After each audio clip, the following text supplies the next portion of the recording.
Aleluia. Glória a Deus. Toda honra, toda glória seja dada a Jesus.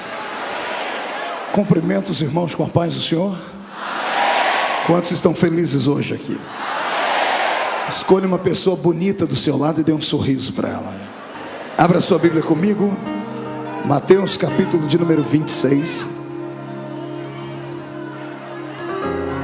E o versículo de número 36. Está escrito assim: E em seguida foi Jesus com eles a um lugar chamado Getsemane, e disse a seus discípulos: Assentai-vos aqui enquanto eu vou ali orar. E levando consigo a Pedro e aos 2 filhos de Zebedeu, começou a entristecer-se e a angustiar-se. E então lhes disse: A minha alma está profundamente triste até a morte. Ficai aqui e vigiai comigo. Feche a Bíblia, coloque no banco, na cadeira. Pegue na mão da pessoa mais perfumada do seu lado. Isso. Aperte a mão da pessoa com carinho até ela falar aleluia. Pentecostal que não faz barulho está com defeito de fabricação, né? Vamos orar mais uma vez. Pai, eu te exalto, eu te glorifico. Eu glorifico a sua majestade porque eu sei em quem eu tenho crido. Glorifico o seu nome mais uma vez pela existência da Igreja Batista da Lagoinha, por ter aberto as portas para que pessoas de diversas denominações pudessem estar conosco nesta campanha de avivamento espiritual de terças-feiras, e o seu nome tem sido glorificado.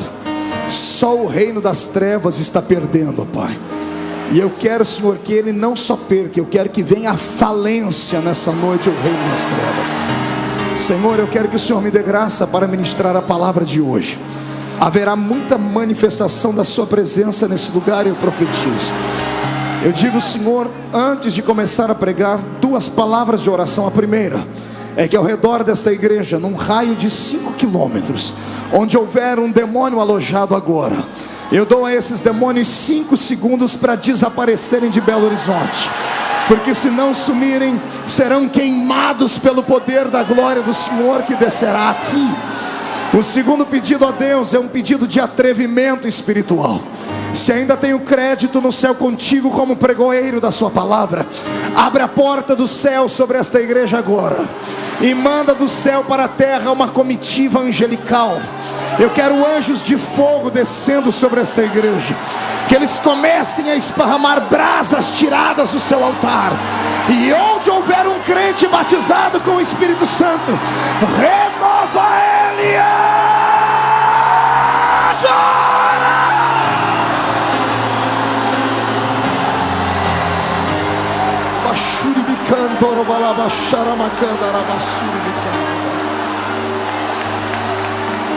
Fala conosco nessa noite, Senhor. Fala conosco. É o que eu te peço agora, em nome de Jesus. Amém e amém. Os que podem, tomem o seu assento, por gentileza. Senhoras e senhores, noiva do Cordeiro, simpatizantes da nossa fé, amigos que estão dentro e fora do templo, pessoas que gentilmente deixaram seus afazeres de hoje para adorarem a Jesus conosco aqui. Eu pedi a Deus uma palavra para esta noite, e o Senhor me deu uma palavra muito séria, muito forte. Uma palavra que vai mudar a sua existência, que vai fazer você entender qual é a função que tu tens no reino de Deus. O Senhor hoje vai fazer você caminhar pelo tapete da sua revelação. E eu profetizo que antes da metade dessa mensagem, você já não vai mais estar sentado aí, vai estar voando na presença do Deus de Israel. Quem acredita em palavra profética, dê um grito de glória. Eu também creio. Então vamos começar a mensagem. A mensagem de hoje tem um tema. Diga para o seu irmão: aperta o cinto, que vamos decolar agora.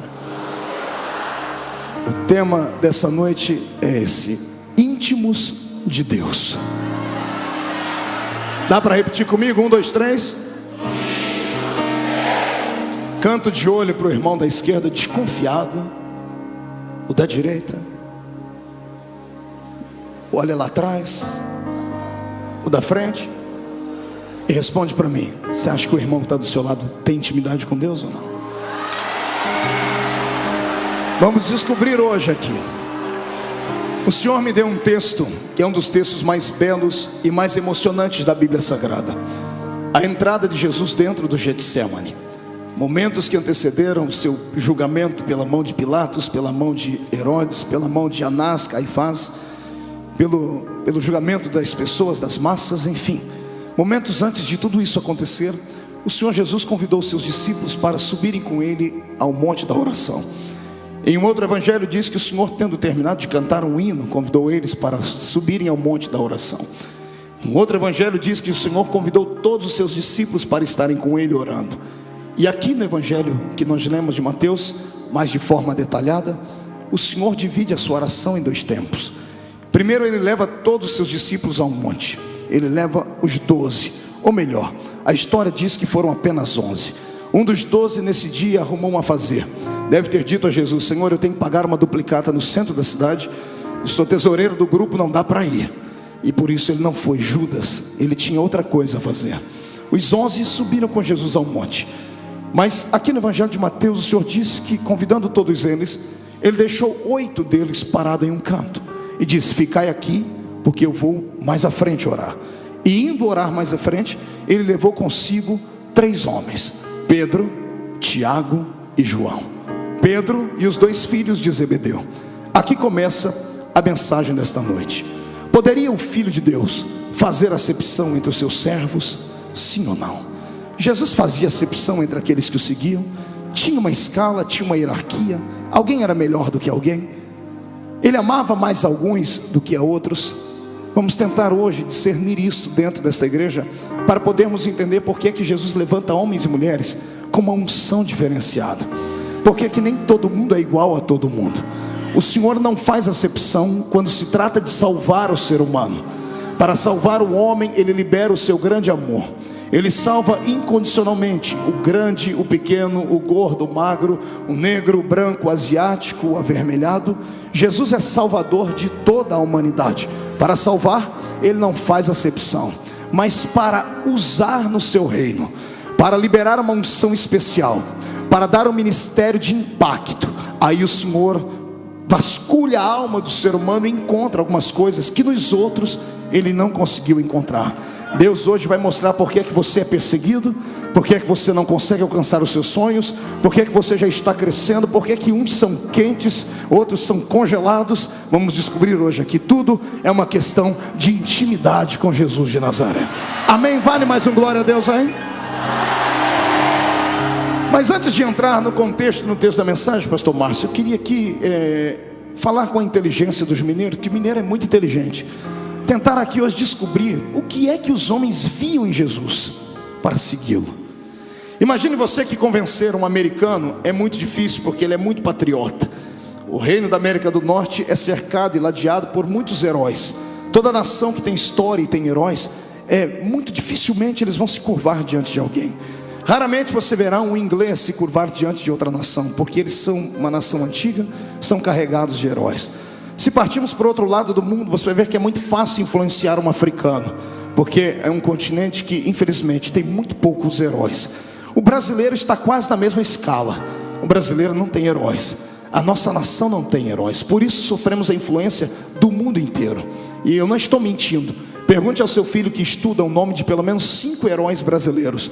Os neurônios dele vão começar a derreter e no máximo ele vai conseguir falar 3: Tiradentes, Marechal Cândido Rondon e Zumbi do Quilombo de Palmares. Passou disso, raramente vamos lembrar de algum herói. Eu sei que você vai dizer: pastor, somos uma nação nova, temos apenas 500 anos. Eu sei disso, mas o problema não está nisso. O problema está no nosso passado. Todo ser humano precisa se espelhar em um herói. Todo ser humano que cresce precisa ter diante dele uma imagem a ser seguida. Não uma imagem de escultura, não um Deus, ou um semideus, ou um pseudo-deus, mas alguém que possa representar para ele algo que ele possa desejar ser no amanhã. Os nossos filhos acabam se espelhando em nós que somos pais. Os seus filhos e os meus filhos às vezes acabam se espelhando em heróis que ele acaba assistindo na TV. Isto aqui vale uma história muito abençoada. Quando eu era pequenino, pequenino é ótimo essa, né?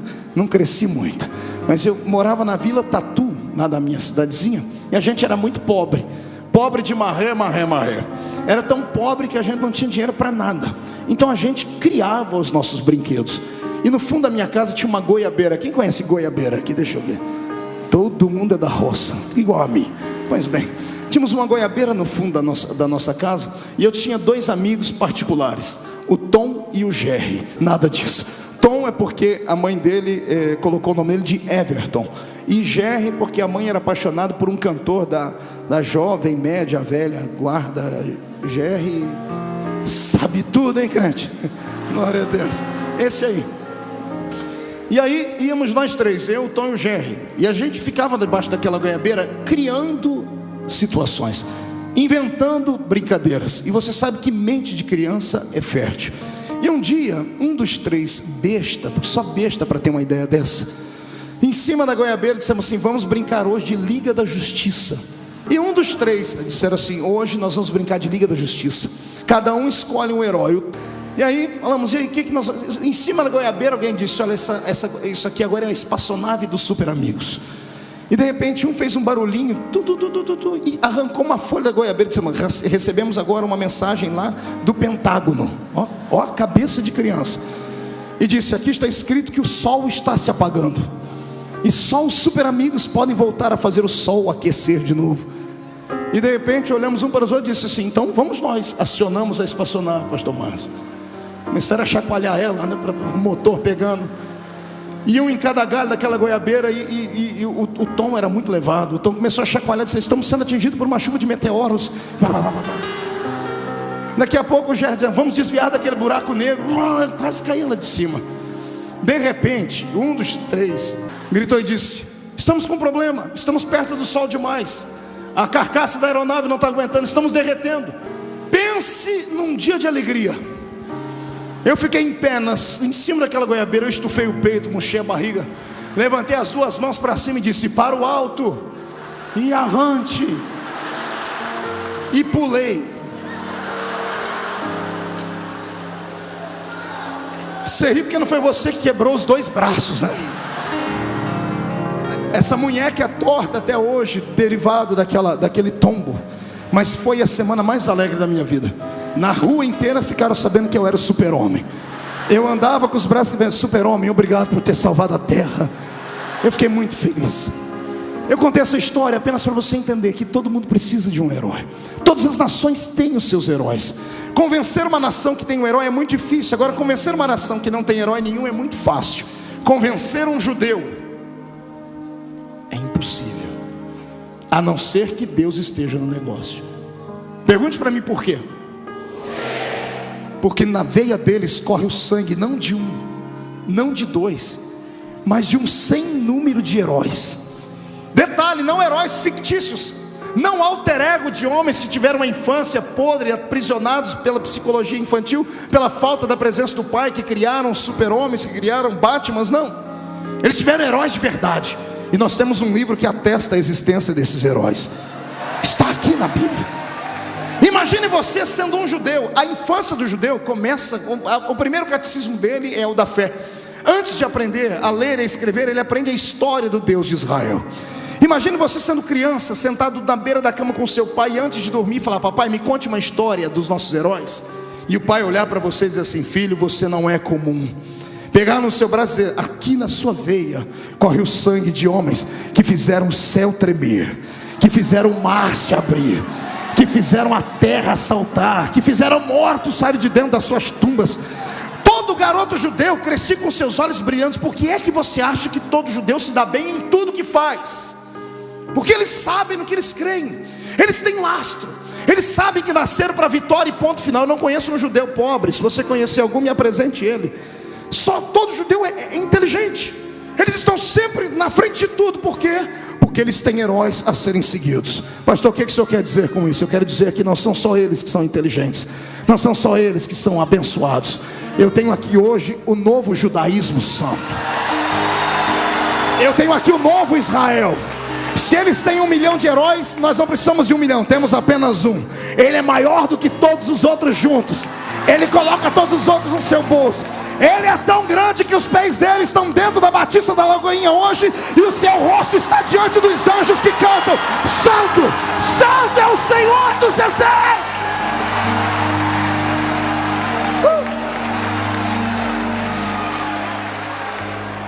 Quando Jesus veio à terra, Esses judeus esperavam um herói. Só que não podia ser qualquer um, tinha que ser um herói maior do que Moisés. Tinha que ser um herói maior do que Jeremias, maior do que Ezequiel, maior do que Elias. E achar um herói maior do que esse povo não era fácil. Os discípulos que Jesus escolheu, todos eles eram especiais. Diga para o seu irmão aí do seu lado, eram especiais. O Senhor não chama ninguém que está simplesmente pensando em viver uma vida à lá vão ter. O Senhor só chama gente de propósito, gente inconformada com a vida que tem. É por isso que quando o cidadão começa a procurar, ele acaba encontrando. É por isso. Todos os que Jesus escolheram eram especiais, mas todos eles buscavam um herói. E convencer esses homens não era nada fácil. Eu fico imaginando qual a arma, qual o poder tinha Jesus para convencer os discípulos. Eu sei que alguns podem levantar a mão e dizer: pastor, mas eram homens pescadores, eram gente inculta, incauta. Nem todos. Eu estudei a base da psicologia, a vida dos 12 discípulos. Dos 12, Jesus tinha 2 que, além de serem inteligentes, universitários, eram visionários. Levi era um deles, e o outro era Judas, o Iscariotes. Judas não era ignorante. Se traçássemos o perfil psicológico dos 12 discípulos hoje aqui, e se Jesus tivesse uma empresa e fosse escolher entre os 12 um para trabalhar, só um passaria no crivo da psicologia: Judas Iscariotes. Ele era pleno de conhecimento. Ele não trocava a mão pelos pés, não atravessava o carro na frente dos bois, não falava, não dava bom dia a cavalo, como se diz lá no nosso interior. Ele era inteligente. Ele vinha de uma região chamada Cariotes. A região de Cariotes era a região onde nasciam as cabeças pensantes dos judeus. Nasciam ali o povo inteligente, aqueles que não aceitavam o jugo de Roma. Haja visto que Barrabás era da mesma região de Judas, sabia disso? Aquele Barrabás apresentado nos filmes de Mel Gibson não é o verdadeiro Barrabás. Ele não era um assassino truculento, maluco, como apresentam os filmes. Ele era um terrorista. Ele era alguém que foi preso. Roma, lembre-se bem, Roma só prendiam pessoas que lutavam contra César. E o que é que um judeu vai fazer contra César, senão dizer que César não era o rei? Eles queriam a liberdade dos judeus, está entendendo? Judas era um desses, era um visionário. Quando ele ouviu a pregação de Jesus, quando ele ouviu a mensagem de Jesus, ele foi simplesmente imantado pelo mestre. A unção que havia em Jesus atraiu Judas, porque Judas disse: esse aí é o herói que eu estava esperando, é o verdadeiro. Eu sei que muitas pessoas dizem assim: ah, pastor, Judas foi um traidor. A gente só se lembra dos últimos momentos dele. Mas Judas não foi traidor sempre. Judas se decepcionou com Jesus momentos antes de Jesus ser condenado a tudo que aconteceu. Judas se decepcionou com Jesus, como eu e você acabamos nos decepcionando no meio da caminhada. Somente naquele dia em que Jesus estava partindo o pão, quando ele disse: a minha hora é chegada, Judas desconfiou e descobriu que de fato ele não era o Messias que ele esperava, porque ele esperava alguém que fosse libertar Israel da mão dos judeus. E Jesus estava se despedindo deles, dizendo: eu estou morrendo, o meu reino não é dessa terra, é de outra terra. A inteligência de Judas pegou ele no final da história. Eu fico imaginando como foi que Jesus atraiu Levi. Bom, Levi a Bíblia conta como. Você pode tentar imaginar comigo. Entra comigo dentro de uma cidade. Imagine 200 cobradores de impostos. Quantos cobradores eu disse? Era esse grupo de qual Mateus, se transformado em Levi, chamado Mateus, pertencia. 200 cobradores de impostos, todos autorizados por Roma. Para ser um cobrador de impostos de Roma, você tinha que ter cursado economia na faculdade de Jerusalém. Ele era graduado, por isso trabalhava com o aval de Roma. Eles se reuniam, eles faziam uma espécie de arrastão financeiro pelas cidades. Escolhiam uma cidade maior e todas as cidades circunvizinhas vinham pagar o tributo ali. Por isso precisavam de 200 cobradores. Cercavam uma rua, colocavam mesas, 100 mesas de um lado, 100 mesas de outro, e o povo vinha pagar. Eu quero que você imagine Jesus com alguns discípulos entrando ali para escolher Mateus. Imagine, universitário, formado em economia, carteira assinada por César, tinha tudo, os seus dividendos, tinha dinheiro, tinha condição de sobreviver, tinha as 2 cidadanias, porque trabalhando para Roma, conquistou a cidadania romana, era judeu de coração, era um homem pleno, sábio. Quem conquista um homem desse? Quem engana um homem desse? Lá vem Jesus. Imagine 200 cobradores de impostos judeus, de barba, usando uniforme e o quipá na cabeça. 200 homens de barba, você vai achar que você está olhando para um espelho, porque todo mundo parece com todo mundo. E Jesus está vindo com os discípulos. Eu imagino que, Senhor, vamos pagar ali, ó, aquela fila ali também. Nós, Jesus, não é ali que eu vou pagar, tem outra aqui, eu vou escolher uma outra mesa. Senhor, mas é tudo igual, a barba é igual, a roupa é igual, o kippá é igual. Eu imagino Jesus dizendo, mas o coração não é igual, tem um aqui que é diferente.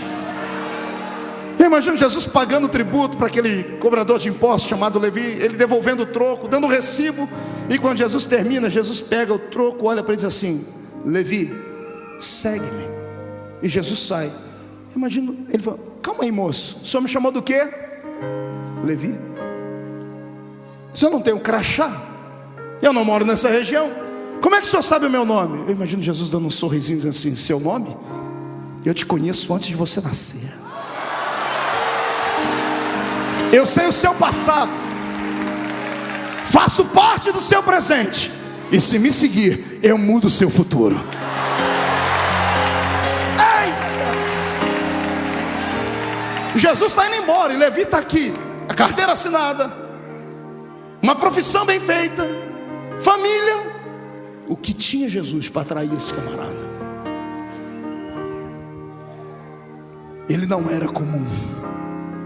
Ele só atraía gente especial. É por isso que quando eu prego dentro de uma igreja como essa, eu fico alegre, porque eu prego para a nata. Eu não estou pregando para o resto, estou pregando para aquilo que há de melhor. Está entendendo? Eu provo para você que você é melhor. Quando Jesus quer revelar alguma coisa muito séria, muito importante, quando Ele quer revelar o futuro para alguém nessa cidade, Ele não procura a casa dos mais ricos, dos grandes magistrados, dos grandes políticos, só se for cheio do Espírito Santo. Jesus prefere subir o morro, prefere entrar na favela, prefere ir lá na casa do BNH. Ele prefere olhar para você com 2 dentes na boca, um para doer, o outro para abrir garrafa. Mas quando Ele fala, filho, você diz, fala, Senhor, porque o teu servo... Mão direita para cima, bate no peito até fazer barulho. Olha para o irmãozinho do seu lado, mas olha de cima para baixo agora. Diga para ele assim, ó, eu não sei você, mas eu sou especial. Diga, especial com E maiúsculo. Não fui eu quem escolhi ele, foi ele quem me escolheu. Só quem tem certeza disso, jogue a mão para cima para ele.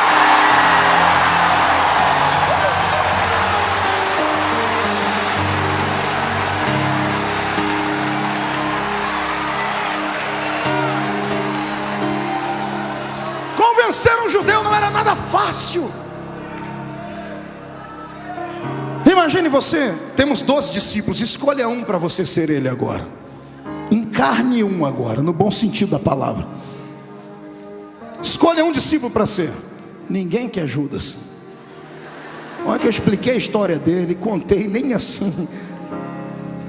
O cargo de João já não cabe mais, e de Pedro também não. Todo mundo quer ser Pedro e João, né?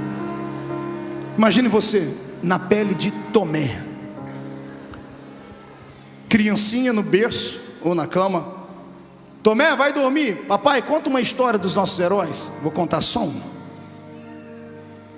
Deita aí, Tomé. Pois não, pai. Ó, pai, mas tem que ser uma história para eu acreditar, porque o senhor sabe que eu não acredito em qualquer coisa. Tomé, nas suas veias corre o sangue de profetas. Na sua veia corre o sangue de um homem que tinha tanto poder, que ele andava com uma capa nas costas dele. Um dia ele encontrou um grupo de lenhadores trabalhando e um lenhador chorando. Ele disse, por que você chora, lenhador? Porque o meu machado caiu na água, que não era nem meu, era do meu amigo que me emprestou. Minha família está passando fome. Além de não ter dinheiro para levar comida, eu não tenho como pagar o machado. Tomé, o seu herói, seu ancestral, pegou essa capa, rodou ela para cima e deu um grito. Onde está o Deus de um outro herói? Onde está o Deus de Elias? E ele disse, moço, cadê? Onde foi que o machado caiu? O senhor vai entrar dentro da água? O senhor sabe nadar? É claro que não. O senhor sabe respirar dentro da água? Não. Não pergunta, me diga onde é que está o machado. Está ali, senhor. Machado! Flutua. Os outros lenhadores param, o pai contando a história, enfeitando. Filho, os outros lenhadores pararam e começaram a rir. É louco esse cidadão? Ele não conhece a lei da gravidade. A lei da gravidade estabelecida pelo cosmos diz que tudo que é pesado fica embaixo. O ferro é mais pesado na sua anatomia do que a água. Ferro não flutua. Filho, o profeta só deu uma olhadinha para dizer assim, o meu Deus criou a gravidade. E o machado, que era de ferro, eu não sei se virou isopor, plástico ou papel, flutuou em cima da água. O rapaz entregou o machado na mão dele, e o nome do Deus de Israel foi glorificado.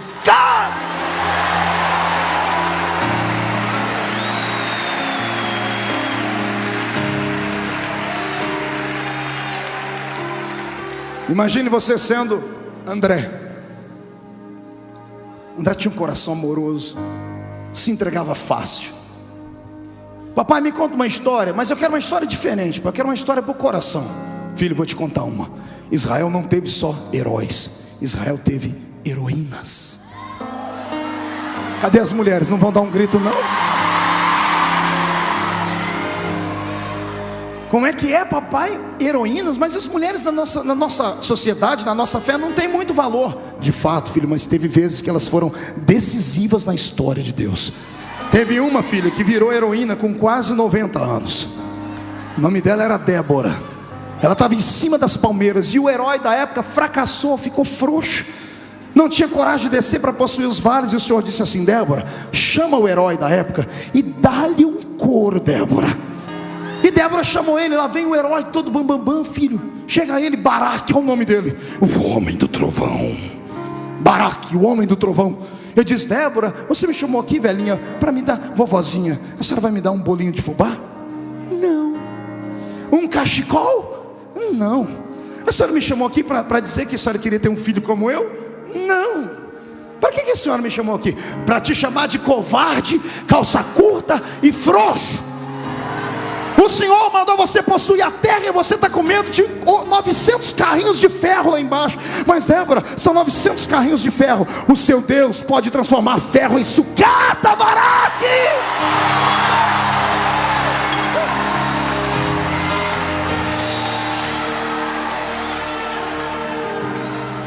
Lá está André. E aí, pai?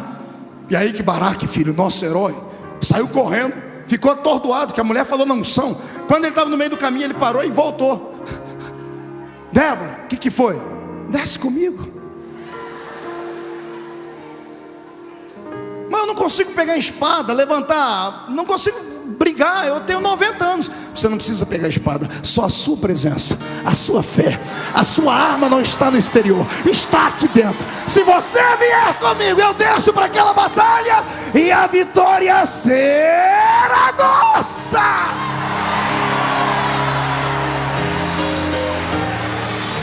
Ei,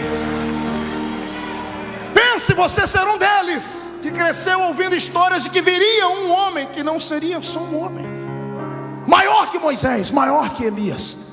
E chegou esse homem. Ele chegou de mansinho, como chega o mineiro, comendo pelas beiradas, quietinho, não é assim? Bem do jeitinho de vocês, como quem não quer nada. Foi se aproximando, revelou o nome de um aqui, falou sobre uma pesca ali, deu uma outra profissão a outro, disse assim: se você me seguir, eu te dou outro tipo de profissão. Estava todo mundo angustiado, ninguém suportava mais o jugo de Roma. A religião judaica estava falida, era uma religião só de palavras perdidas, faltava essência de vida. Os sacerdotes tinham 2 pesos e 2 medidas. Se fosse um rico aristocrata judeu que levasse 12 juntas de bois de oferta, ele era ovacionado, era aplaudido, era amado. Se fosse uma viúva com uma flor de farinha na palma da mão, ela era simplesmente humilhada e rejeitada. E de repente aparece ele, e ele começa a caminhar, e todos eles saem com ele, todos desconfiados, com o pé atrás, porque ele ainda não tinha se revelado. Aí Jesus começa a se revelar. Vem comigo, vem para uma das histórias mais lindas que você já ouviu. Jesus diz assim: gente, vamos iniciar o nosso ministério. Eu quero uma cruzada, uma grande cruzada. Anuncie na cidade que coisas extraordinárias vão acontecer. Diga que há profeta em Israel agora. Mas Senhor, mas vai acontecer. Fale que vai acontecer. Onde vai ser a cruzada? No pé daquele monte. Eu vou pregar um sermão. Esparrame o nome do sermão: o sermão da montanha. Esparrame ele. Daqui a pouco vem a multidão, 5.000 homens, fora mulheres e crianças, 15.000 pessoas. E Jesus se empolga, pregador parecendo pastor Marco, agarra o microfone e não solta mais. E ele começa a pregar 10 minutos, 15, 1 hora, 2, 6 horas, André. A mensagem de Jesus era uma mensagem espada, comprida, mas não era chata, cortava mesmo. E ele pregando. Daqui a pouco um barulho no meio da multidão. Glória a Deus, pastor. Não. Língua estranha? Não, um barulho estranho. Pergunte que barulho. 15 mil estômagos roncando de fome.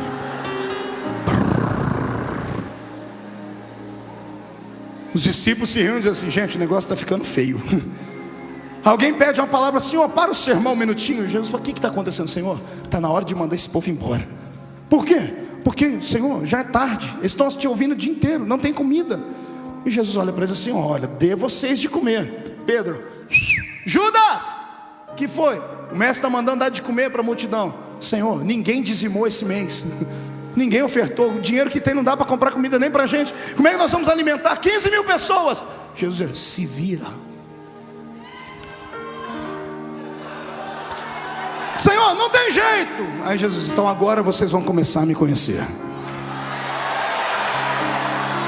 Mande a multidão se assentar. Se assentam em grupos de 50.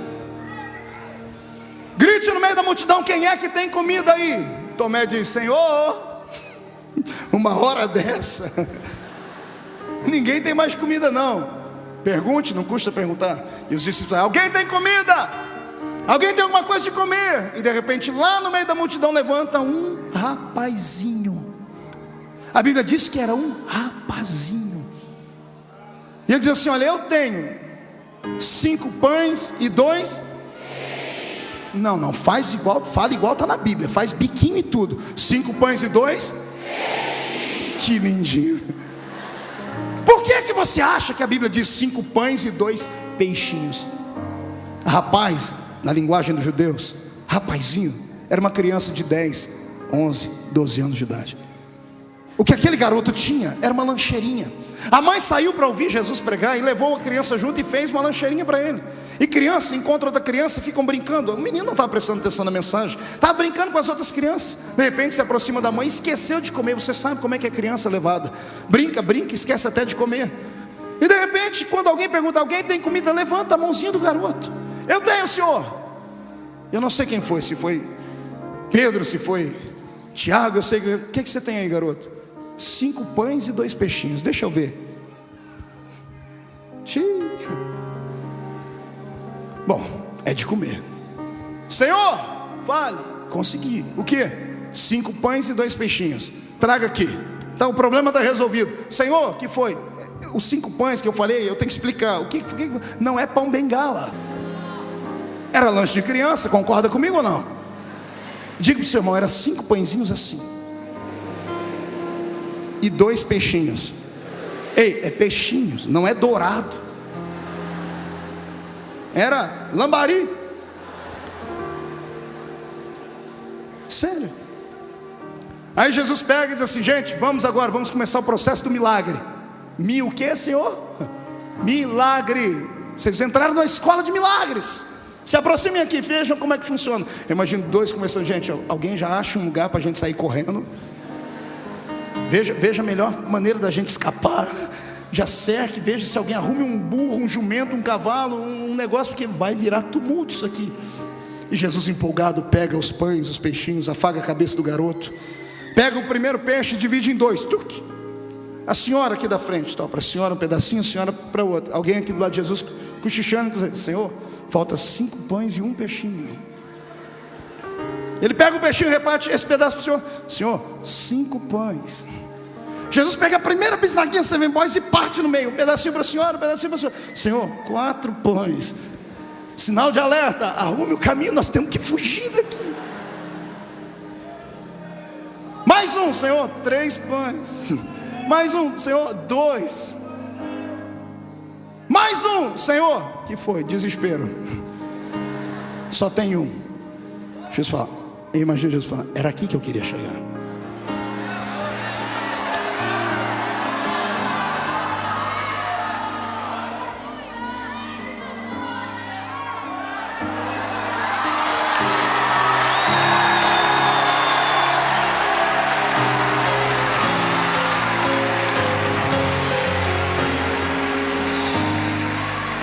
Eu quero os 12 aqui do meu lado.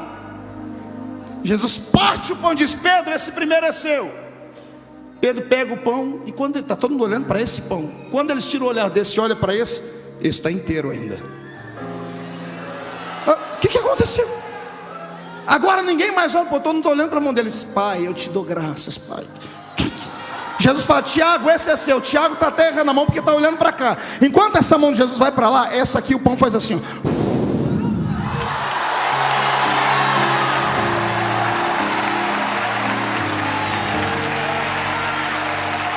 Está todo mundo arrepiado. Ele repartiu o pão e agora tem 13 pedaços de pães. Quantos pães? 12 na mão dos discípulos e 1 na mão dele. E agora? Jesus vai dizer assim: gente, me ajuda. Ajudar o que, senhor? Vamos fazer milagre. Mas senhor, a gente não sabe não. Ei, vocês não precisam saber, vocês estão perto de mim, eu ensino. É assim, ó, pega o pão, faz assim, ó, graças te dou, graças te dou. Pedro, cresceu aqui, cresceu aqui. Tiago, cresceu aqui também, cresceu aqui.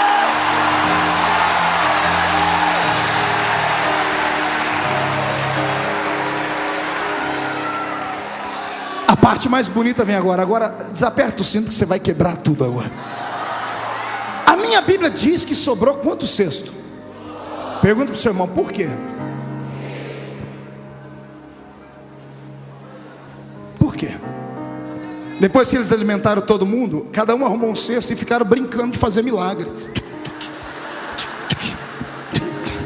Quando acabou o cesto, aí parou. Não tem mais cesto para encher. Aí parou o pão. Cada um pega um cesto, vai Jesus na frente dando uma risadinha por dentro, e atrás vem os 12, cada um com cesto. Que homem é esse? Gente, está aqui, ó, 12 cestos. Ai, Jesus! Eu profetizo na autoridade do Mestre que a unção de fazer milagres que Ele liberou sobre aqueles discípulos vem sobre a minha geração agora!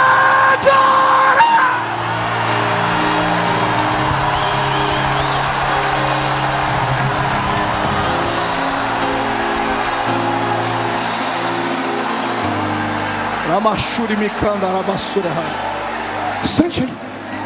Você descobriu desde a primeira vez que eu preguei aqui: eu não sou um grande pregador, eu sou um bom contador de histórias. Foi todo mundo dormir, Jesus dormindo num quarto separado, e no outro quarto os 12. Entre lá dentro agora. Imagina a conversa dos 12. Judas e Mateus, os estudados. Gente, calma aí, tem que ter uma explicação. Não, tem que ter uma explicação. Será que foi fermento? O que será que foi? Eu imagino Pedro dizendo: larga a mão de ser besta, vocês dois, rapaz. O homem é o homem, é o cara, ele é o cara. A gente estava esperando ele. Não, Tomé, não, eu só acredito se acontecer mais algumas coisas aí. Jesus está do outro lado, do lado divino dele, escutando tudo que eles estão falando ali dentro. Jesus diz: espere amanhã, espere amanhã. Acorde de manhãzinha. E aí, estão preparados para quê? Vamos para a escola de milagres. Bora, bora, senhor. O que nós vamos fazer hoje? Hoje nós vamos atravessar o mar, porque eu quero ir do outro lado. Mas senhor, é longe. Não interessa, eu sou o chefe, eu mando. Vem, todo mundo. Eles entram dentro do barquinho. Judas está lá, irado, dando as últimas moedinhas, pagando a embarcação do táxi. O que ele vai fazer do outro lado? Tem tanta gente para ser ganha aqui. Ele entra e Jesus diz assim: gente, olha, a caminhada foi difícil, eu passei a noite orando. Eu vou ficar aqui na popa do barco dormindo um pouquinho, ok? Quando chegar do outro lado, vocês me acordem. Imagina Jesus arrumando o travesseiro, dormindo e morrendo de dar risada por dentro. Porque como homem, ele só sabia o ali, mas o Deus que estava dentro dele, o Cristo que enchia aquele Jesus, sabia tudo. Então ele já sabia o que ia acontecer. Daqui a pouco, levanta uma tempestade, e vento, e água, e sopro, e grito, e desespero. 12 discípulos, cada um com um balde, tirando água lá de dentro. Gente, está na hora de acordar ele. Está não, rapaz, vamos, a gente já está passando, está nada, está fechando o tempo.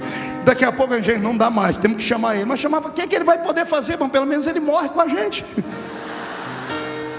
Senhor,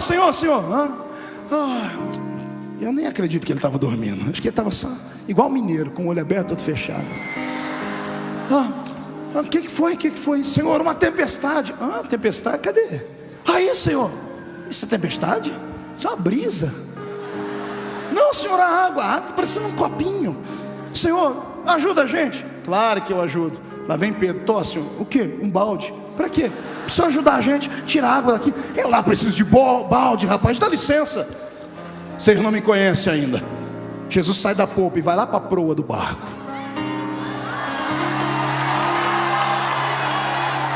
Ele está na proa do barco. Eles estão de corda. Ele ri, mas que se matava. Vai ter um ataque cardíaco neles agora. Todo mundo lá, um agarrado no outro. Ai, e agora? Confessando todos os pecados. Jesus levanta as duas mãos para o céu.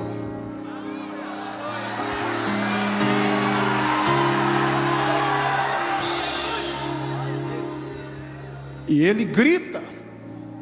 Ele ordena.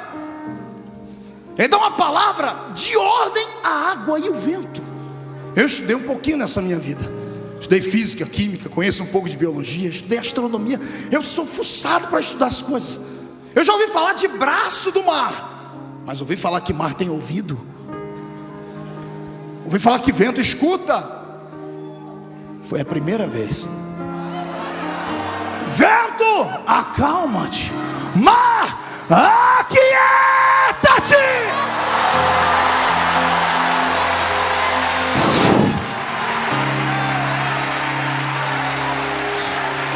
Parou tudo. Ele vira para trás. Posso dormir agora, senhores? Homens de pouca fé. Lá vai ele, se ajeita no travesseiro. E os 12 estão lá. Que homem é esse? Que até o vento e o mar obedecem.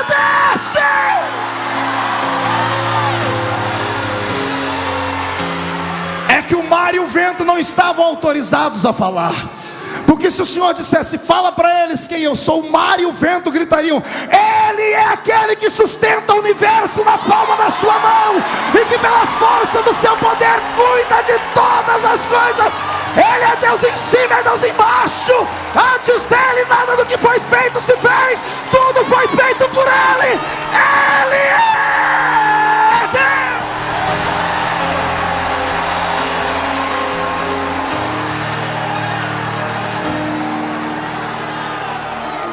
Pastor Márcio, eles até esqueceram o que foi fazer do outro lado do mar.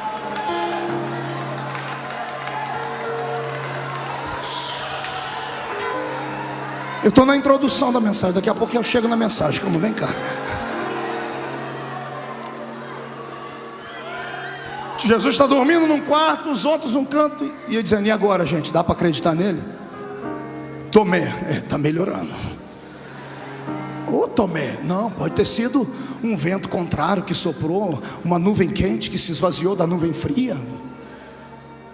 Jesus do outro lado dizendo: amanhã eu me revelo. Acorda, toma um café da manhã. Senhor, onde nós vamos hoje? Hoje nós vamos por aí. O que nós vamos fazer? Escola de milagres. Hoje eu vou fazer uma coisa com vocês que vocês nunca viram. E vocês vão aprender hoje parte do meu caráter. Vocês vão encontrar hoje um dos grandes inimigos da humanidade. E vocês vão ver o que é que eu sou capaz de fazer com ele.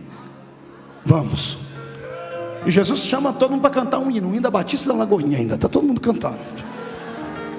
Quando chegam numa grande avenida lá de uma grande cidade, eles viram a esquina, vem a caravana da vida cantando. Se depara com a caravana da morte. A caravana da morte vem trazendo um féretro dentro de um esquife. A caravana da morte só tem tristeza. Uma mulher chorando lá do caixão. E um sacerdote miserável que fazia o enterro dos filhos das judias viúvas.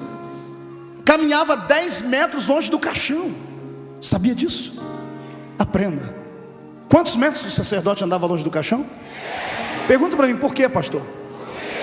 Porque o sacerdote era muito puro e santo. Não tocava em coisa morta.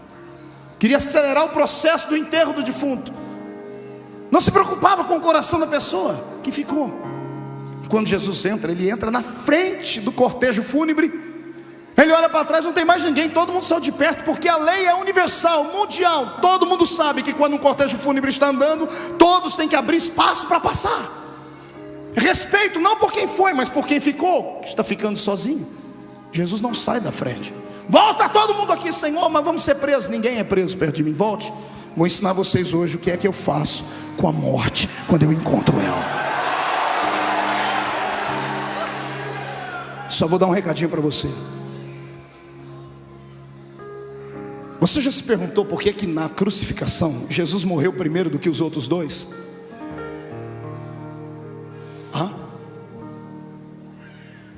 O crucificado era tratado de maneira igual. Os três sofreram a mesma coisa, apanharam do mesmo jeito, foram chicoteados do mesmo jeito, foram preparados para morrerem na cruz. Por que é que Jesus morreu primeiro do que os dois? Porque ele era mais fraco? Porque ele carregava o peso de toda a humanidade? Não. Eu orei, e a resposta que veio aqui, eu acreditei e ensino. Jesus morreu antes dos dois, porque se os dois morressem primeiro do que ele, era morrer e ressuscitar. Nunca, pastor Márcio, a morte cruzou o caminho de Jesus e ficou lá dando risada. Todo morto que cruzou o caminho dele ressuscitou. Todo. Eu disse que todo morto que cruzou o caminho dele ressuscitou.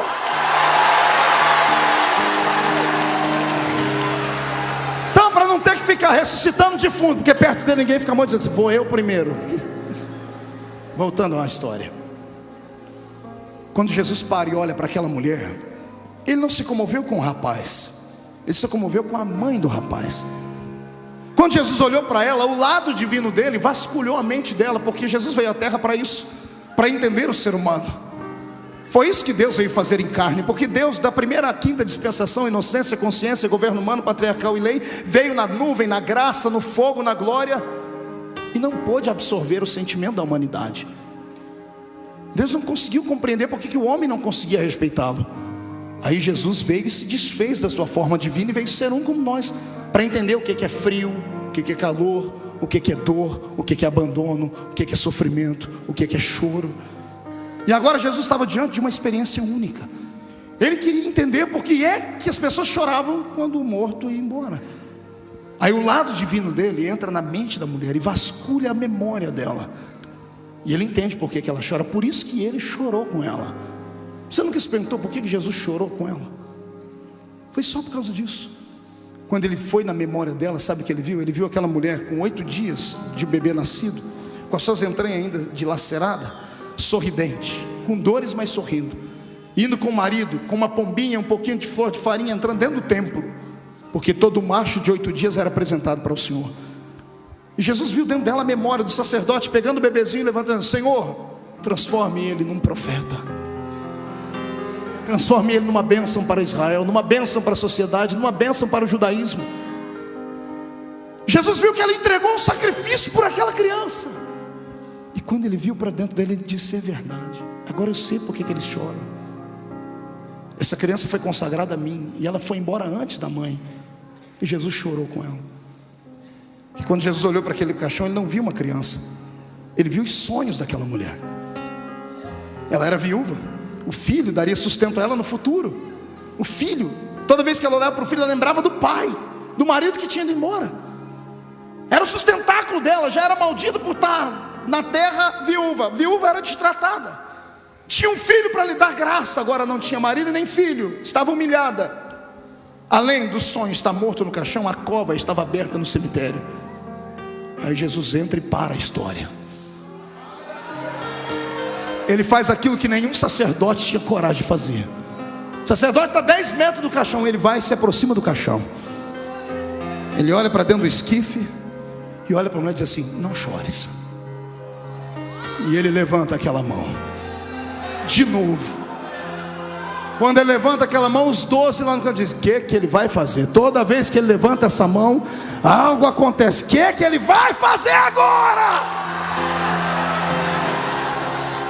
Eu quero aqui desmistificar uma passagem da Bíblia, essa que estou citando, para que você entenda melhor. A Bíblia diz que Jesus tocou o esquife. Ele tocou o quê? Esquife é feito de que matéria? Madeira. Esquife é caixão. Isso. Para que Jesus ia tocar no caixão? Se caixão não ressuscita, se madeira não tem vida?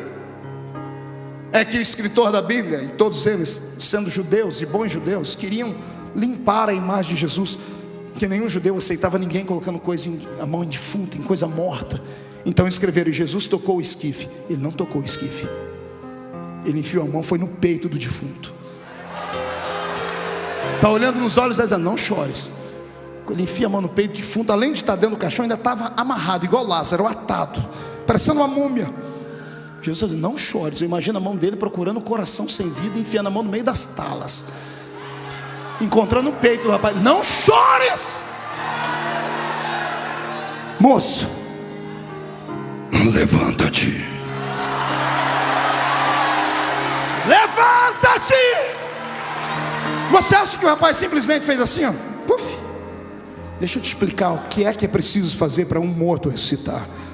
O sangue está coagulado, seco, o coração explodiu lá dentro, os rins viraram uma pedra, a pele está esturricada, azulada ou roxa, a pupila dos olhos está dilatada, a língua está virada para dentro, enrolada, não há mais mucosa dentro da sua boca, não há mais umidade nas bocas, os nervos estão travados, possivelmente a perna do rapaz foi quebrada para ser colocada dentro do caixão.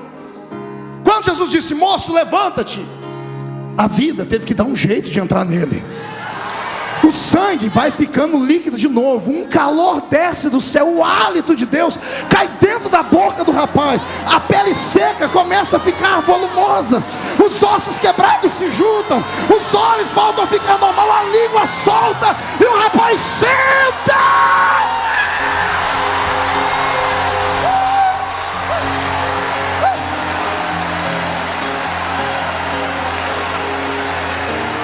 Esse é o Jesus que eu sirvo. Como eu sempre cito toda terça-feira aqui, meu velho pai me ensinou um ditado: quem pode manda, e quem obedece é porque tem juízo. Você tem juízo? Me obedece. Levante as duas mãos para cima. Eu profetizo que nenhum dos seus sonhos, ainda que estejam mortos e atados, secos e quebrados, ainda que tenha uma multidão gritando: vamos enterrar, ainda que o coveiro já tenha cavado o buraco e lá está a lápide, o Senhor Jesus manda dizer que nessa noite Ele trava esse defunto e diz: vai voltar a viver, vai ressuscitar.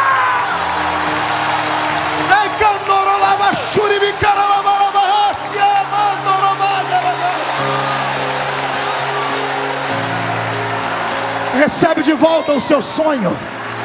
Leva de volta o seu sonho para casa. Se algum sacerdote seco queria enterrá-lo, deixa ele gritar num canto: hoje não tem enterro.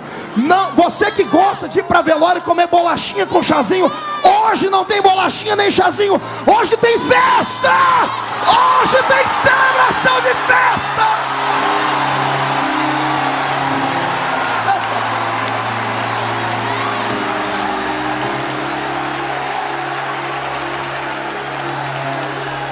Olhe para o irmão do seu lado e pergunte para ele: depois disso, você ia acreditar que ele era um herói? Responda para o seu irmão. Contra fatos não há argumento. Ele era o Messias. Ele era o Messias.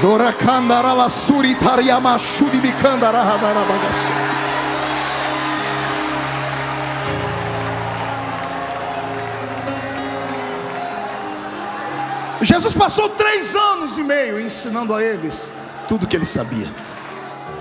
Ele mostrou a eles que tudo que um homem faz, o outro pode fazer. Ele mostrou a eles que se tiver unção, fé, comunhão com Deus, o impossível pode brotar. Ele graduou cada um deles. Só que enquanto ele ensinava, ele os observava. Ele fazia o quê? E sabe o que eu descobri? Vamos para a mensagem de hoje. Sabe o que eu descobri? Eu descobri que ele descobriu, no meio dos 12, 3 grupos distintos. Ele separou os 3 grupos. O primeiro grupo era o grupo dos seguidores. O segundo grupo foi o grupo dos amigos. E o terceiro grupo, o grupo daqueles que conseguiram intimidade com ele. Detalhe, todos são especiais. Diga para o seu irmão: todos são especiais. Só que diga: alguns são seguidores. São especiais, mas são apenas seguidores. São especiais, mas são apenas. O segundo grupo são amigos. E o terceiro, gente íntima, André. Gente que tem coragem de fazer aquilo que ninguém mais tem coragem de fazer. Os seguidores, Jesus não os isolou, os usou, se revelou a eles. Só que os seguidores estavam preparados para ver apenas coisas que todo mundo podia ver. O seguidor pode ver aquilo que é comum, mesmo que Jesus esteja operando milagre, mas é um milagre comum. O seguidor pode ver ele mandar o vento e o mar parar, ver o morto ressuscitar. O seguidor pode ver e até participar da multiplicação dos pães. O seguidor pode ver ele expulsar um demônio, mas para por aí. Até para orar com ele, os seguidores ficam aqui embaixo. Por quê? Porque estão com ele, mas não se envolveram com ele. Gostam dele, mas não estão apaixonados por ele. Tem afinidade, mas não estão perdidamente loucos de paixão. Porque quem está louco de paixão faz qualquer coisa. Está entendendo? Quem é louco de paixão salta no meio das águas. Se é tu, manda eu ir. Seguidor olha para ele e diz: eu recebi poder. Jesus, eu fui naquela cidade pregar, não quiseram me ouvir. Eu posso mandar cair fogo do céu e destruir a cidade inteira? Não, calma. Não, mas o Senhor deu poder. Dei, mas não é para isso, calma. Seguidor é racional. O que ama faz por paixão. O amigo é apaixonado.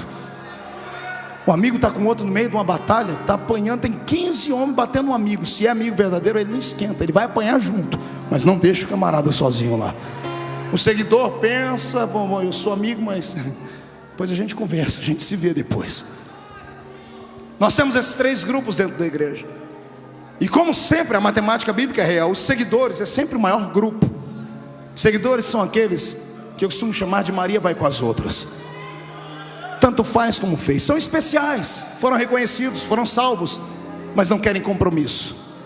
Não querem compromisso com aquilo que é sobrenatural. Não querem compromisso com verdades. Querem ser crentes, mas querem ser crentes de domingo.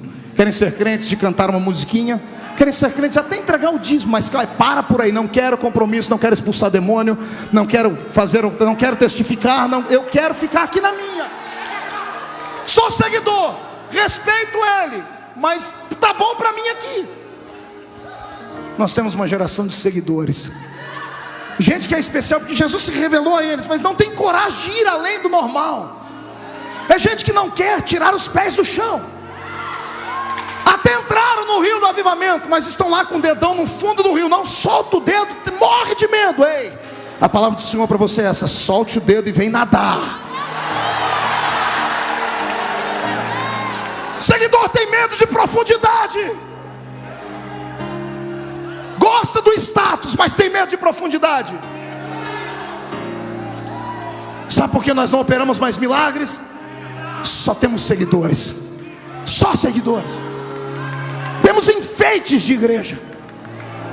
Prepare 2 guarda-costas para sair comigo daqui. Seguidores, a igreja está cheia de seguidores. Só gente que do jeito que veio vai. Gente que quer negociar com ele. Gente que está perto dele só para ver milagrezinhos, e quando vê um milagrezinho aplaude. Gente que quer coisa simples. Eu quero dizer para você: conhecer Jesus é como entrar numa escola. Você pode permanecer lá embaixo no analfabetismo espiritual, ou pode ser graduado. Eu não quero ser apenas do jardim de infância. Eu quero diploma de graduação com meu mestre.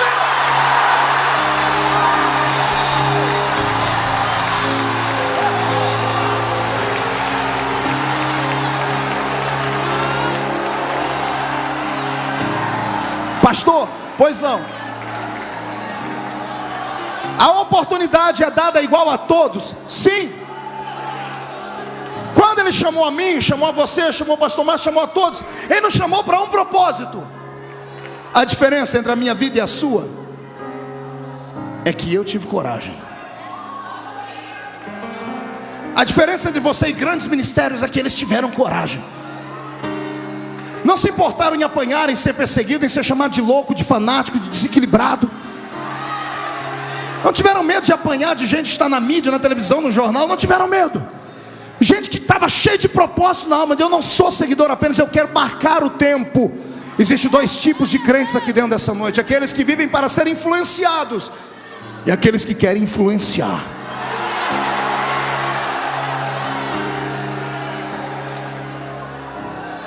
Pastor, mas tá bom ser especial, ser seguidor, mas pelo menos eu estou no circuito dele. Sim, só que você nunca vai crescer. Você vai ser como metade dos evangélicos desse país. Só acostumaram a ouvir, não sabem fazer.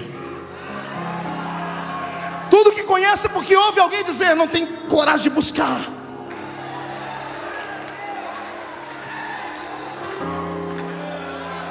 Chega de ser seguidor apenas. Dê um upgrade na sua vida, amado. Vem comigo, a escolha é sua. Para ser amigo, você tem que ter coragem de fazer coisas que ninguém mais tem coragem.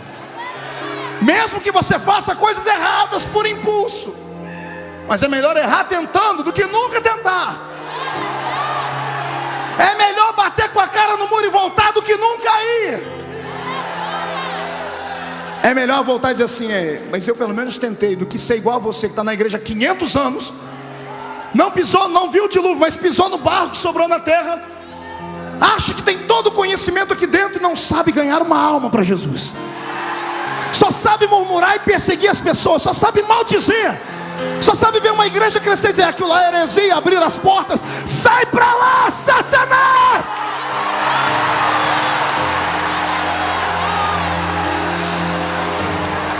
Faça a diferença.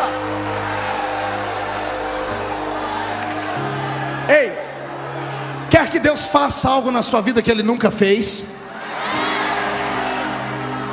Então faça algo para Ele que você nunca fez.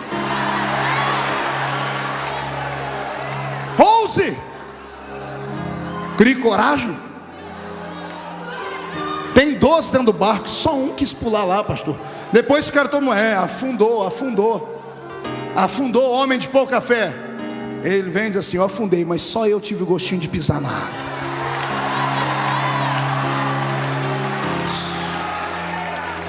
Todo mundo reclama do Jacó aleijado. Olha lá o aleijadinho, ó, agarrou antes, saiu aleijado. Ele, tô aleijado, mas recebi minha bênção.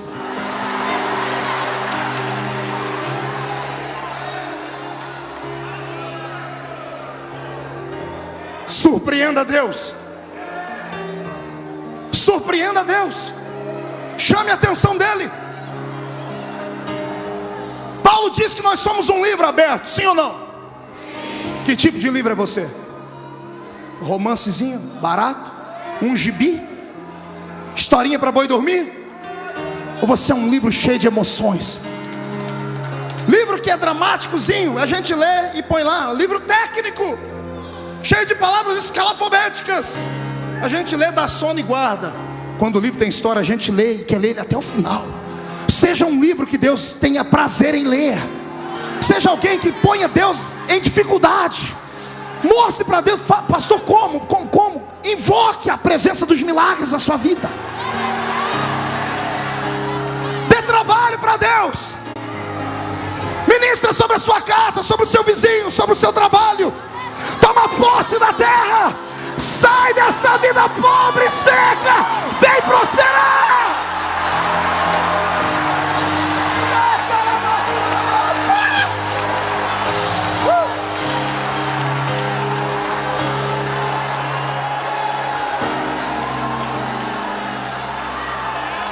Os amigos caminham com Jesus até um certo ponto. Os seguidores vêm mais abaixo. Até para orar com Jesus, o seguidor tem que ficar mais embaixo. Tem 8 aqui. Jesus, ó, vocês fiquem aqui. Eu vou ali para frente orar. Amigos. Jesus tinha 3 amigos. Nome deles? Aqui embaixo fala Pedro, Tiago, lá em cima João. 1, 2, 3, nome dos amigos de Jesus? Digo, seu irmão, os restantes eram especiais, mas eram seguidores apenas. Pastor, o que amigo recebe além de ser repreendido? Amigo vai mais longe com ele. revelação é mais profunda. Seguidores veem só milagres simples. Amigos, Jesus olha para eles assim, ó: hoje eu vou revelar uma coisa muito profunda. Venham comigo. Lá vem os 12. Pare 9 e volte para trás. Eu quero só os que estão preparados para vir comigo. Pedro, Tiago e João. Vem. Os outros ficam e eles sobem. O que ele vai fazer? Eles chegam em cima do monte e Jesus diz assim: ó, fiquem os 3 aqui. Eu imagino Jesus dizendo: não corram, não gritem, não desesperem, não desmaiem, fiquem aqui, fiquem me olhando. E Jesus se afasta deles. Está dando para me ver? Sim, Senhor. Olha o que eu revelo para amigos. Ele abre os 2 braços e começa a flutuar. Começa a brilhar como reflexo do sol. O corpo dele é transformado num corpo glorificado. Ele está lá em cima voando, está os 3, um agarrado, o outro tremendo, querendo cair. Ele falou para não cair. Mamãe, se ele está revelando é porque ele viu alguma coisa na gente. Senhor, Senhor, deixa a gente dobrar o joelho. Vai, dobra. Os 3. Eu imagino Pedro, Tiago e João. O que é isso? Ele voa. Meu super-herói voa.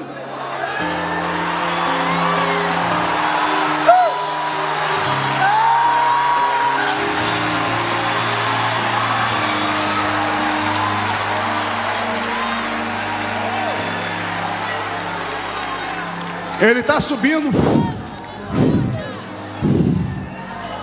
Quando ele está lá em cima, está os 3 aqui, quase desmaiado. Aparece 2 figurões para ele, os maiores heróis de Israel, Moisés e Elias. Como é que eles sabiam? Lógico, os 2 se apresentaram. Ei, vocês são amigos dele? Meu nome é Moisés. E o meu é Elias. Esses aí mesmo. O senhor abriu o mar? O senhor subiu na carruagem? O senhor representa os profetas? O senhor representa as leis? Sim. Vocês são grandes? Somos, mas não tão grandes. Eu, Moisés, represento a lei. Eu, Elias, represento os profetas. Mas nós 2, Moisés, já ensaiamos lá no céu. Agora a coreografia, 1, 2, 3. Um de lá, outro de cá, aponta o dedo para eles. Mas a ele vocês devem seguir.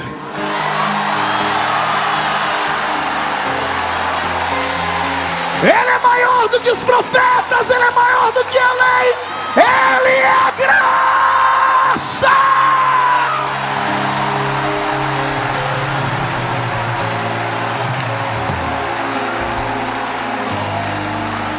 Segure um pouquinho. Eu vou te explicar agora por que um irmão no nosso meio não chora, não grita. E por que o outro quase desmaia, quer pular de cabeça para baixo. É uma questão de intimidade. É amizade. Está entendendo?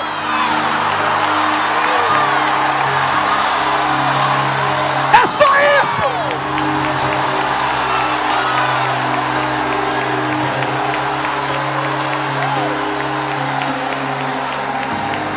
Eu não maltrato os seguidores. Pastor Marco, os irmãos que estão numa igreja tradicional, que não gritam, não pulam, não cantam, não oram, não acreditam em línguas, eles vão para o mesmo céu que a gente? Vão. Mas pastor, vão, porque a salvação é pela graça. Não é por nada que o homem faça, é por aquilo que ele fez. Ah, pastor, então eles pelo menos são equilibrados, ninguém mexe com eles. Comigo, que pulo, grito, me chamam de louco, desequilibrado. Eu vou ser um deles. Fica onde você está. Pergunta para mim, por quê, pastor? Quando a gente for arrebatado, todo mundo, quando atravessar o portão e chegar lá dentro, os irmãos nossos que são só seguidores vão ficar apavorados. Não acreditam em línguas, fogo, anjo, cavalo de fogo. Imagina entrar lá dentro, olhar para o trono, Deus é um fogo consumidor.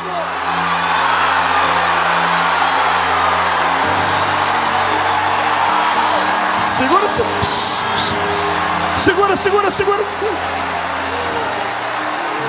Até eles acostumar com o ambiente lá em cima, pastor Márcio, o povo da Batista da Lagoinha já fez a festa.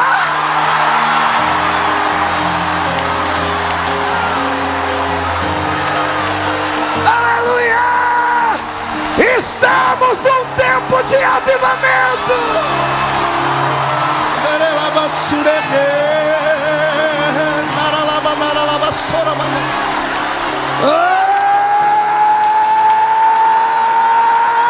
Aleluia!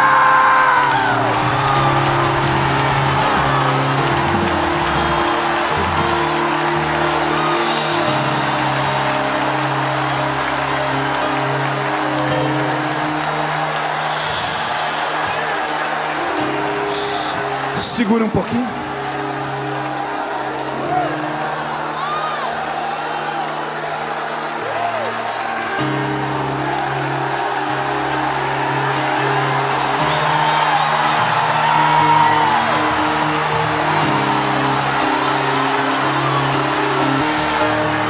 Senhor Jesus, onde houver um crente batizado com o Espírito Santo agora, aqui dentro, lá fora pelo telão ou em casa assistindo pela internet, enche eles até não aguentarem mais. Agora, agora, já!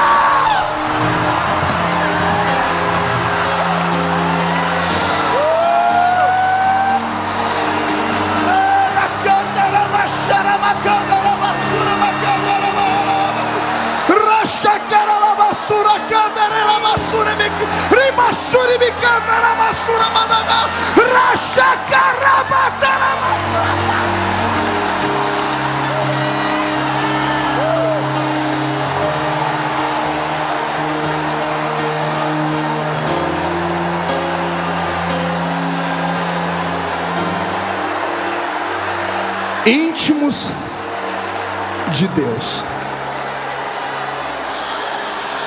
Segure um pouquinho. Sente. Sente.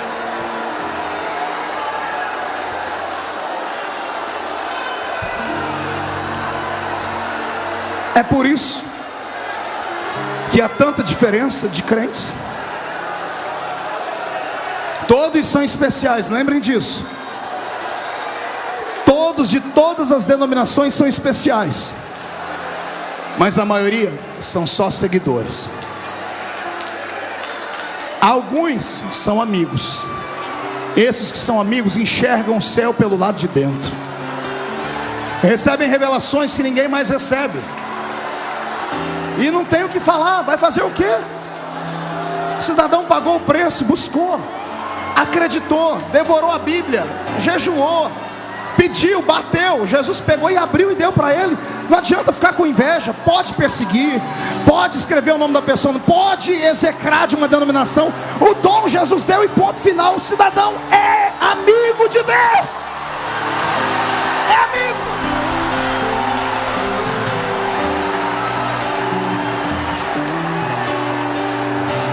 Segura aí, senão a gente não vai embora hoje. Olhe para cá. Já temos dois grupos, pastor Márcio e André: seguidores e... Dá uma olhadinha pro seu irmão de novo. Pergunta para ele aí: seguidor ou amigo? Diga, lembre, todo mundo é especial. De uma forma ou de outra a gente entra lá. Olhe para mim. Seguidores e amigos. Segure só um pouquinho.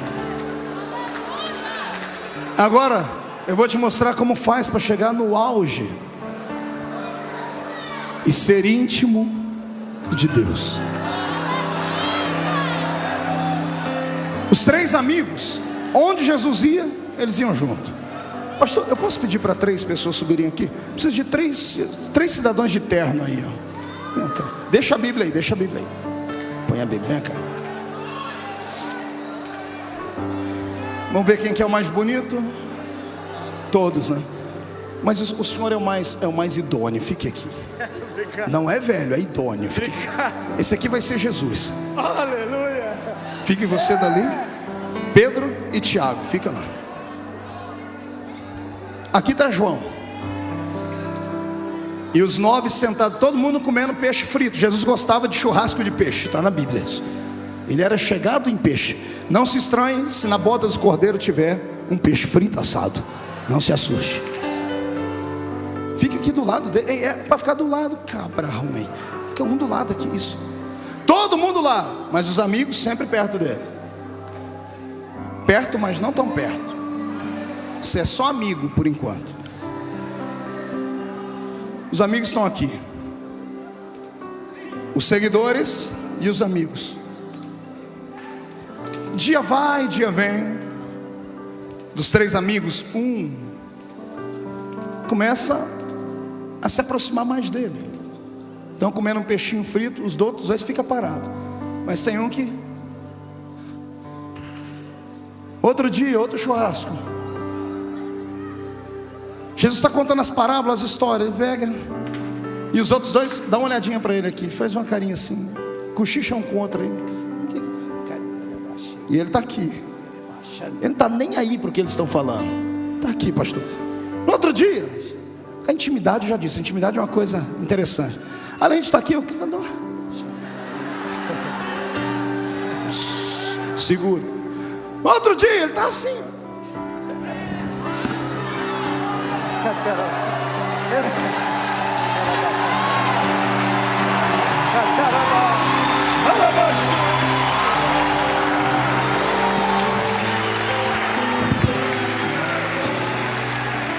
Pergunte para mim: ah, pastor, fazer isso é... Fala assim, diga para mim: pastor, fazer isso é fácil.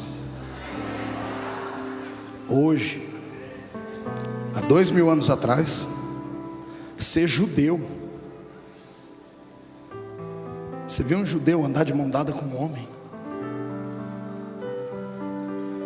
Se você vê alguém aí fora de mão dada com outro homem, você já fica todo malicioso, preconceituoso. Imagine há 2000 anos atrás, no Oriente, onde a cultura é extremamente machista, contra o afeminalismo, está na Bíblia. Paulo pregando contra isso, já tinha a história de Sodoma e Gomorra. Um homem encostar no outro. Eu imagino que João passou, mesmo entre os seguidores, mesmo entre os amigos. Ele não se importou com o que os outros falavam. Devem ter chamado ele de pederastra, devem ter chamado ele de diferente, estranho. E Jesus nunca o recriminou. Pelo contrário, um dia Jesus percebeu que o coração dele estava todo mundo com inveja dele.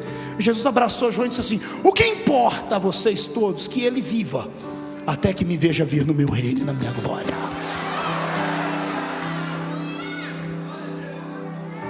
Seguidores e amigos todos tiveram morte truculenta. Foram mártires. Ajudaram a fazer o nosso movimento crescer. O sangue deles foi semente em terra fértil. Louvado seja Deus pela vida daqueles homens que faleceram, com exceção, é claro, de Judas, mas que depois teve o seu cargo ocupado por um outro. Todos, sem exceção, foram martirizados, seguidores e amigos. Mas aquele que ficou íntimo, a morte não conseguia pegar ele. Ele pastoreou Éfeso, ele ensinou as igrejas. Ele que começou o ministério dele cheio como um evangelista: Senhor, eu quero mandar fogo naquela cidade e destruir. Quando ficou bem velhinho, ficou tão amigo de Jesus que ficou parecido com ele. Ficou tão íntimo que ficou parecido com Jesus. E disse assim: filhinhos, não pequeis, mas se pecar, fiquem tranquilos, temos um advogado para com o Pai. Vocês conseguem imaginar ele, que hora antes queria destruir uma cidade, porque não ouviram ele pregar agora? Ele está dizendo assim: ó, se você pecar, Jesus vai te ajudar. Ele ficou parecido com Jesus. A morte não levava ele. Ele tem 90 anos de idade. O imperador de Roma resolve encarar ele, dizendo assim: ei, vai parar de adorar esse Jesus ou não? Ele disse: é claro que não. Mas eu vou te matar. Faça isso logo. Eu já caí da escada, já naufraguei, já caí de cima. Ninguém me mata, eu não morro. Você não morre por quê? Porque eu sou íntimo dele.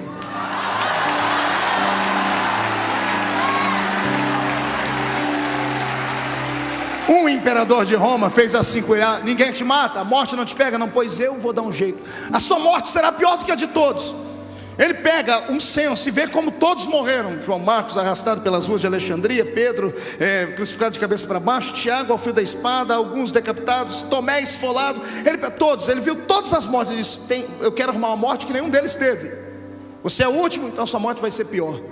Ele tem uma ideia brilhante, veio dos quintos dos infernos, faz um tambor de azeite quente, acende um fogo e fica borbulhando, azeite fervendo. O imperador chega diante de João e diz assim: tá aí, ó, ou nega, ou eu te jogo aí dentro. Ele diz, eu imagino João olhando e diz: se eu fosse um pouco mais novo, eu pulava aí dentro. O senhor pode me dar uma ajudadinha, porque 90 anos de idade, meu filho, me ajuda. Você não tem medo da morte? Rapaz, a morte é minha amiga, rapaz. É a carruagem que vai me levar para junto daquele meu íntimo.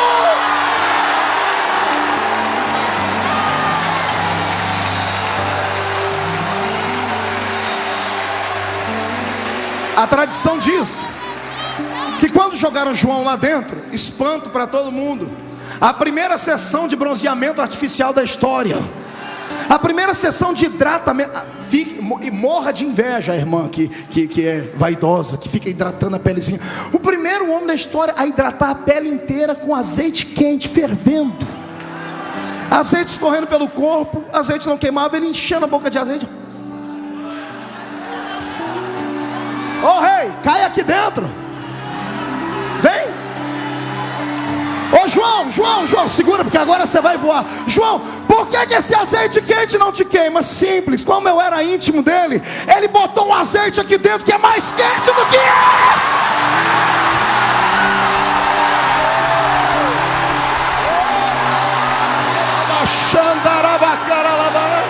recebe um pouquinho desse azeite aí.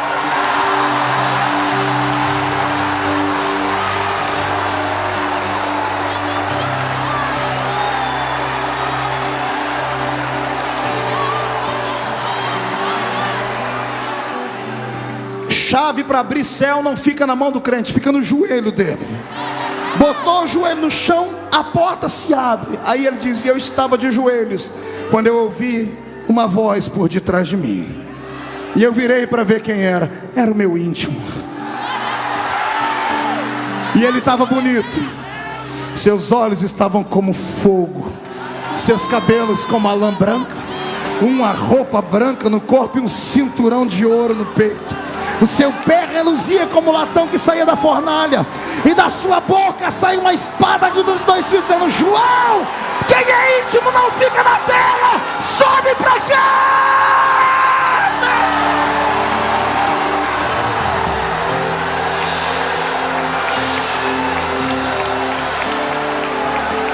Fique de pé comigo, igreja do Senhor.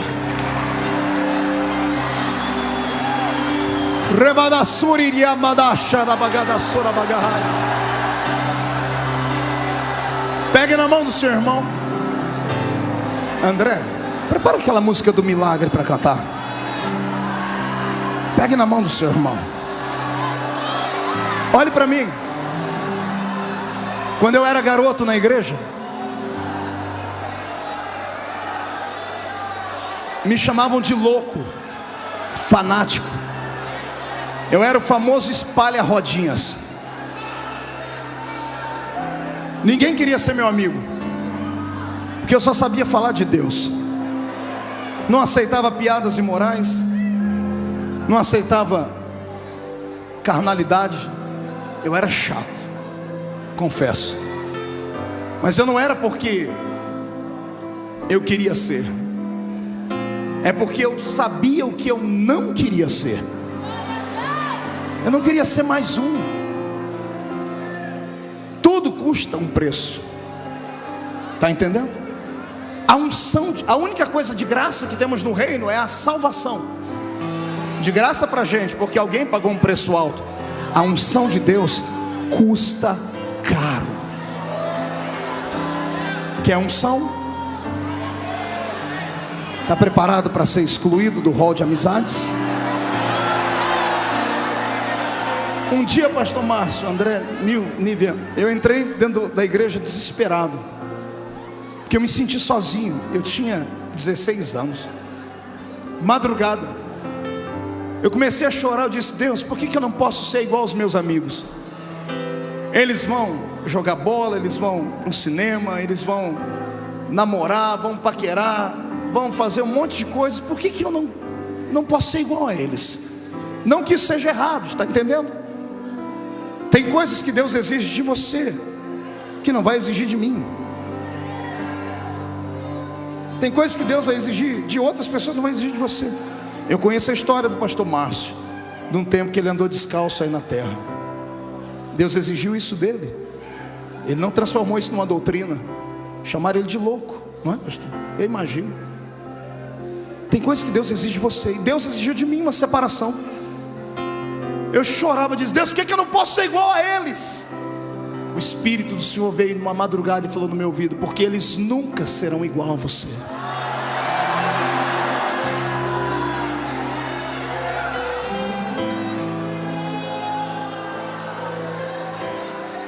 Todos os meus amigos que eram os paqueradores da igreja eram os moços que eram mais famosos, as meninas que chamavam mais atenção. Só se esqueceram de uma coisa: que o tempo passa. E depois de 15 anos, eles estão lá na minha cidade, casados, um trabalhozinho normal, indo na igreja de domingo a domingo, cheio de problemas, porque não santificaram a vida quando podiam. Tudo que planta o homem colhe. Os que me chamavam de louco, de fanático, quando eu estou na cidade, descobrem, eles ligam para todo mundo e enchem a igreja. Quando termina o culto, eles vêm me abraçam e dizem assim: por que eu não fui igual a você? Quantas vezes, tem gente que já me pediu perdão 1 milhão de vezes. Por que eu te chamei de louco, de fanático? Deus está pesando a mão em mim. Diz: não, Deus não faz isso, foi uma opção sua. Eu optei em ser diferente. Lembre-se, todos são especiais. Seguidor, amigo e íntimo. Mas só pode ter revelações profundas aqueles que pactuarem mais fundo com Deus. Nada que você faz em sacrifício ao Senhor fica em vão. Nenhum tipo de jejum que você faça, quer seja de palavras, quer seja de roupa, quer seja de comida, quer seja, se for para Deus, para ser uma pessoa diferente, não fica em vão. O Senhor marca em algum lugar no céu. Eu te convido hoje, mineiro, a mudar de vida, a deixar de ser só mais um seguidor. Eu te convido a se envolver com Deus. Posso dar um testemunho, pastor Márcio? A primeira vez que eu estive aqui naquele domingo, quem estava aqui no domingo que eu participei, a primeira vez, tinha um rapaz ali, ó, naquela galeria, um rapaz forte, e o Senhor me deu uma palavra de revelação para ele, da mente dele, que ele tinha uma veia entupida, e o Senhor estava mudando a vida dele. Hoje, quando eu cheguei de manhãzinha hoje em casa, de São Paulo, eu moro no interior, moro a 500 quilômetros de São Paulo. Estou dentro do escritório, de repente eu vejo um rapaz sentado lá. Eu falei: eu te conheço. Ele já começou a chorar: pastor, sou eu aquele rapaz que há 2 meses atrás, lá na Batista. Eu falei: o que você veio fazer aqui, rapaz? Eu vim mostrar para o senhor o exame, ó.